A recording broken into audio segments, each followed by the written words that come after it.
పెరటి కోళ్ళ పెంపకం గురించి చూసినట్లయితే, అలాగే వేసవి కాలంలో ఏ విధంగా దీన్ని యాజమాన్య పద్ధతులు పాటించాలనే విషయాన్ని మనం ఒకసారి చూసుకుందాం. ఈ వేసవి కాలంలో పలు రకాల ఇబ్బందులు అనేది మనం చూస్తుంటాం. ముఖ్యంగా ఈ వాణిజ్యపరంగా పెంచుకునే కోళ్ళలో అనగా ఈ లేయర్ కోళ్ళు కానీ, బ్రాయిలర్ కోళ్ళు కానీ, అదే మాదిరిగా పెరటి కోళ్ళు పలు రకాల ఇబ్బందులు మనం గమనిస్తుంటాం. ముఖ్యంగా ఈ వేసవి కాలంలో ఉష్ణోగ్రత 30 డిగ్రీ సెంటీగ్రేడ్ కంటే అధికంగా ఉండడం వలన ఈ పెరటి కోళ్ళు కానీ, ఈ వాణిజ్యపరంగా పెంచుకునే కోళ్ళను కానీ హీట్ స్ట్రెస్కు గురవుతుంటాయి.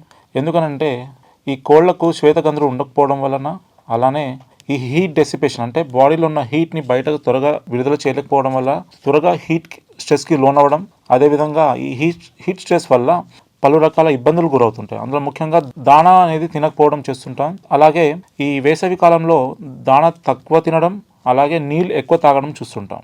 ఎప్పుడైతే దాణా తినడం తగ్గిపోతుందో దాని ప్రత్యామ్నాయంగా దానికి వచ్చే బాడీ వెయిట్ గెయిన్ కానీ, అలాగే గుడ్ల ఉత్పత్తి కానీ తగ్గిపోతుంది. ఎప్పుడైతే దాణా తినడం తగ్గిస్తుందో అప్పుడు రోగనిరోధక శక్తి తగ్గిపోతుంది. అప్పుడు మనం పలు రకాల జబ్బులు రావడం, మరణాలు కూడా చూస్తుంటాం. ఇందుకు గాను మనం తగిన జాగ్రత్తలు తీసుకుంటూ యాజమాన్య పద్ధతులు పాటిస్తూ వేసవి కాలంలో అధిక ఉత్పత్తి కూడా చూసుకోవచ్చు. షెడ్ యొక్క నిర్మాణం ఏ విధంగా చేసుకోవాలా, షెడ్ యాజమాన్యం ఒకసారి చూసినట్లయితే, ఎప్పుడైనా మన పౌల్ట్రీ షెడ్ తూర్పు పడమర దిశలో మనం కన్స్ట్రక్షన్ చేసుకోవాల్సి వస్తుంది. ఎందుకనంటే ఈ ఈస్ట్ వెస్ట్ డైరెక్షన్లో ఈ డైరెక్ట్ సన్లైట్ అనేది మన షెడ్లోకి రాదు. అందువలన డైరెక్ట్ సన్లైట్ రాకపోవడం వల్ల కొంతమేర మన హీట్ అనేది తగ్గించుకోవచ్చు షెడ్ లోపల.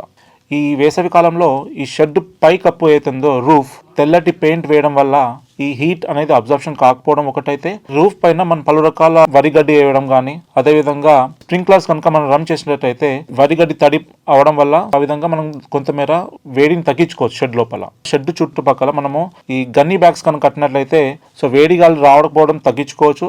అదే విధంగా వీటిని మనం ప్రతి గంటకి లేదా 2 గంటలు ఒకసారి కనుక నీళ్ళు పిచికారీ చేసినట్లయితే చల్లటి గాలి లోపల రావడం, అదేవిధంగా షెడ్ కూడా చల్లబడదని చూస్తుంటాం. వాణిజ్యపరంగా కమర్షియల్ ఫార్మ్స్లో కనుక చూసినట్లయితే ఈ ఎగ్జాస్ట్ ఫ్యాన్స్ చూస్తుంటాం. ఎప్పుడు ఈ ఎగ్జాస్ట్ ఫ్యాన్స్ లోపల ఉన్న వేడిని బయటకు పంపించడం చూస్తుంటుంది. అదేవిధంగా ఈ ఫాగర్స్ కానీ స్ప్రింక్లర్స్ రన్ చేసినట్లయితే షెడ్ లోపల కొంతమేర చల్లదనాన్ని తీసుకురావచ్చు. రెండో విషయం అయితే దాణా, అదే ఫీడ్ మేనేజ్మెంట్. ఈ వేసవి కాలంలో దాణా తినడం చాలా తగ్గిపోతుంది. ఎప్పుడైతే దాణా తినడం తగ్గిపోతుందో వాటి యొక్క ఉత్పత్తి పరంగా ఇబ్బందులు చూస్తుంటాం. అదేవిధంగా బాడీ వెయిట్ రాకపోవడం, అలాగే గుడ్ల ఉత్పత్తి తగ్గిపోవడం చూస్తుంటాం. దాణాన్ని వేసవి కాలంలో చల్లటి వాతావరణం ఉన్నప్పుడు ఇవ్వాలి. పొద్దున్న కానీ లేదా సాయంత్రం కానీ మనం 2 దఫాలుగా ఇచ్చినట్లయితే ఈ మధ్యాహ్న పూట వాటర్ ఇచ్చేస్తే సరిపోతుంది. మధ్యాహ్నం ఎందుకు దాణా ఇవ్వద్దు అంటే ఈ మెటబాలిక్ యాక్టివిటీ చాలా ఎక్కువ ఉండడం వల్ల ఇంకా హీట్ డెవలప్ అవుతుంది బాడీలో, డెసిపేట్ కాదు. దానివల్ల అధికంగా హీట్ స్ట్రెస్ కి గురై మరణాలు చూస్తుంటాం. అందుకు గాను చల్లని వేళల్లో మనం ఇచ్చినట్లయితే పొద్దున గానీ లేదా సాయంత్రం గానీ ఇచ్చినట్లయితే ఈ దాణా సరిగా తింటుంది. నీటి మేనేజ్మెంట్, ఎండాకాలంలో అధికంగా నీళ్లు తాగడం చూస్తుంటాం. దాణా తగ్గించి ఎక్కువ నీళ్లు తాగడం చూస్తుంటాం. అందుకు గాను నీళ్ళల్లో మనం ఎప్పుడైతే ఈ కోళ్ళు శ్వాస తీసుకోవడం ఫాస్ట్ గా చేస్తుందో అదే ప్యాంటింగ్ అంటాం. సో ఎప్పుడైతే ఈ విధంగా మనం ప్యాంటింగ్ చూస్తుంటామో కోళ్ళు డీహైడ్రేషన్ గురైపోతుంటుంది. సో అందుకు గాను నీళ్ళల్లో కనుక మనం ORS కనుక యాడ్ చేసినట్టయితే కొంతమేర ఈ డీహైడ్రేషన్ ని తగ్గించవచ్చు. అదేవిధంగా వీటితో పాటు vitamin C, antioxidant vitamin అంటాం దీన్ని. మనము స్ట్రెస్ లో కోళ్ళను రానియకుండా చూస్తుంటే ఇమ్యూనిటీ పవర్ కూడా బాగుంటుంది, హెల్త్ పరంగా బాగుంటుంది, అలాగే దాణా కూడా ఎక్కువగా తినే ఆస్కారం ఉంటుంది. కాబట్టి ఈ పలు రకాల మినరల్స్ కానీ వైటమిన్స్ యాడ్ చేసినట్టయితే కోళ్ళు సురక్షితంగా ఉంటుంది. నాలుగో విషయం ఏంటంటే హెల్త్ మేనేజ్మెంట్. వేసవి కాలంలో అధికంగా కోళ్ళు రోగాల బారిన పడుతుంది. ముఖ్యంగా ఈ వైరల్ ఇన్ఫెక్షన్, అందులో కొక్కెర వ్యాధి కానీ, ఈ మాసూచి కానీ, అలాగే కొన్నిసార్లు బర్డ్ ఫ్లూ అని కూడా వింటుంటాం. పలు రకాల ఇన్ఫెక్షన్స్ అనేది గురవుతుంటుంది. ప్రత్యేకంగా మనం వ్యాక్సినేషన్ కనుక చేసినట్టయితే ఈ వైరల్ ఇన్ఫెక్షన్ తో మనకు కొంతమేర తగ్గించుకోవచ్చు. ముఖ్యంగా ఈ కొక్కెర వ్యాధి, ఈ వైరల్ ఇన్ఫెక్షన్ నుండి ఈ వైరల్ ఇన్ఫెక్షన్ ఒక్కదానికి సోకినట్టయితే మిగతా కోళ్ళు త్వరగా సోకడం చూస్తుంటాం. ఇందుకు గాను సరైన పద్ధతిలో వాటిని ఐసోలేట్ చేయడము, ఏవైతే వైరల్ ఇన్ఫెక్షన్ కి బారిన పడ్డాయో వాటిని మనం దూరంగా తీసుకెళ్లి వాటికి ట్రీట్మెంట్ చేయడము చేయాలా.